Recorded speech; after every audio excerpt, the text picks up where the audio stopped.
വാങ്ങാൻ ഉദ്ദേശിക്കുന്ന ആ പ്രോപ്പർട്ടി ഒരു മഴക്കാലത്ത് എങ്ങനെയാണ് അഫക്റ്റ് ചെയ്യുന്നത്, അതായത് വണ്ടികൾ മറ്റും കയറുമ്പോൾ താഴുന്നതാണോ, ഇൻ്റർലോക്കിൽ സ്ലിപ്പ് ചെയ്യുന്നതാണോ, ഇങ്ങനെയുള്ള എല്ലാ കാര്യങ്ങളും നമുക്ക് ആ മഴക്കാലത്ത് പോകുന്നതോടെ ഈസി ആയിട്ട് ആക്സസ് ചെയ്യാൻ പറ്റും. നിങ്ങൾക്കറിയാവുന്ന പോലെ മഴക്കാലത്ത് ജനലുകളും വാതിലുകളും ടൈറ്റ് ആവുന്നൊരവസ്ഥയുണ്ട്. അപ്പം ഇതിന് നിങ്ങൾ മഴക്കാലത്ത് പോകുന്നതോടെ അത് നിങ്ങൾക്ക് ആ ഡോറുകളും മറ്റും ഈസി ആയിട്ട് പരിശോധിച്ച് അതും ഉറപ്പുവരുത്താവുന്നതാണ്.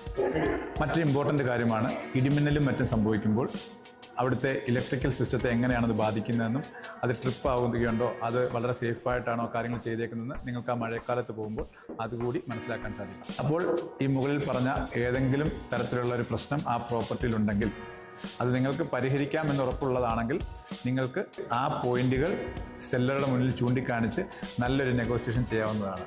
ഞാൻ മുന്നൊരു വീഡിയോയിൽ പറഞ്ഞതുപോലെ ഒരു സെല്ലർ എപ്പോഴും അവരുടെ പ്രോപ്പർട്ടി സെല്ല് ചെയ്യാൻ മാത്രമേ ശ്രദ്ധിക്കുകയുള്ളൂ. ഒരു ബയ്യർ എന്ന നിലയിൽ നിങ്ങൾ ആ പ്രോപ്പർട്ടി നന്നായിട്ട് മനസ്സിലാക്കി പറ്റുമെങ്കിൽ നല്ലൊരു ട്രസ്റ്റബിളായ ഒരു ഏജൻറ്റ് നിങ്ങളോട് കൂട്ടി വേണ്ട എല്ലാ റിസർച്ചും അനാലിസിസ് നടത്തി ആ പ്രോപ്പർട്ടി ഡീൽ ചെയ്യാൻ ശ്രമിക്കുക. അപ്പോൾ ഇതുപോലുള്ള ഇൻഫോർമേറ്റീവ് വീഡിയോയ്ക്കായി സ്റ്റേ ട്യൂൺഡ്. See U.